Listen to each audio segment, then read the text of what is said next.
Today, we're diving into a question that really gets to the heart of what it means to be human. And we're going to do it by looking at the incredible, game-changing ideas of a philosopher named John Locke. So let's start with this huge question, right? Where does all our knowledge come from? I mean, are we born with certain things already hardwired into our brains? Or is the mind just an empty page when we arrive, waiting for life to start writing on it? This debate has been raging for centuries. Now, to really get just how big of a bombshell Locke's idea was, you have to understand what he was going up against. For a long, long time, the leading philosophers had a totally different answer to our big question. See, the big idea on the block at the time was something called rationalism, and the key part of it was this belief in innate ideas. The theory was that we're all born with some fundamental truths, like, our concept of God or basic math already built in. It was just the accepted wisdom, and Locke, well, he was about to blow it all up. And then along comes John Locke, an English philosopher who had the nerve to look at this long-held belief and say, I don't think so. He offered a completely different story for where the human mind comes from. In 1689, he drops this absolute masterpiece.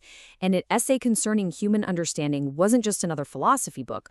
Oh no, it was basically the birth certificate for a whole new way of thinking, a school of thought we now call empiricism. And right at the heart of this book is this incredibly powerful idea. Now, what's funny is that Locke himself never actually used the Latin words tabula rasa. But that phrase just perfectly nails his theory, the idea that the mind at birth is a blank slate, an empty page with nothing on it. And this is how he argued it. It's so simple, it's brilliant. He basically said, hey, just look at a baby. I mean, seriously, does a newborn look like it's pondering complex logic or metaphysics? Of course not. Locke argued that if these ideas were really innate, baked into all of us, then everyone, including babies, should be aware of them. And since they're not, well, the ideas can't be innate. Simple as that. Okay, so if the mind starts out as a blank slate, how does it get filled up? Where does all the writing come from? Locke said that all of our knowledge flows from two main places, kind of like two fountains that feed one single stream of consciousness. So the first source is what he called sensation. This is pretty straightforward. It's all the raw data flooding into our minds through our five senses. It's how we get those first, most basic ideas about the world out there.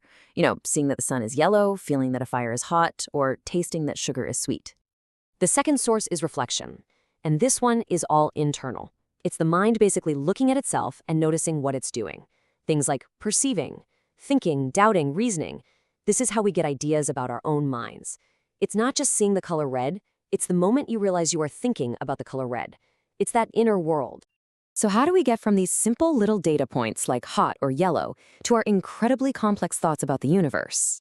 Well, Locke said our minds are like construction workers, using these two sources as the raw bricks and mortar to build our entire reality.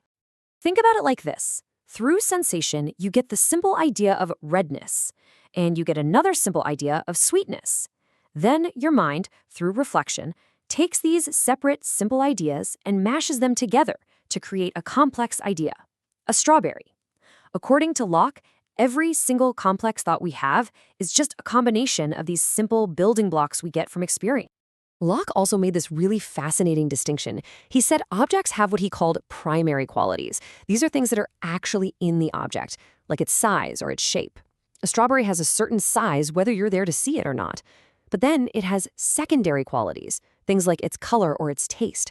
And Locke said these aren't in the strawberry itself. They're the strawberry's power to create a sensation in us. The redness isn't in the fruit. It's what our eyes and brain create when they interact with it. Kind of mind-blowing, right? So, Locke's idea of the blank slate, this wasn't just some sleepy academic theory. This was a philosophical earthquake.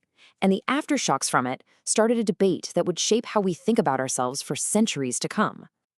The reaction was immediate, and it was intense. You had thinkers like Leibniz who jumped to defend the old way of thinking, the innate ideas. You had other philosophers like Berkeley who poked holes in parts of Locke's theory, but, and this is the important part, you had others like David Hume who took what Locke started and ran with it, building modern philosophy on his foundation. And then you had the superstars of the Enlightenment like Voltaire, who basically saw Locke as a hero. Voltaire just put it so perfectly. He said that for years, philosophers had written the romance of the soul, making up these grand, epic stories. But Locke? He said Locke was like a brilliant anatomist who finally showed up to just write its history. He wasn't making things up, he was describing how the mind actually worked. And that leaves us with this final, really powerful thought. If Locke is right, it means that our experiences, our education, our environment, these things hold the pen that writes our story. If we all start as a blank slate, then everything that gets written on it is what makes us who we are. So it raises a question that's just as important now as it was in 1689. If you were the author of your own story, what are you going to choose to write?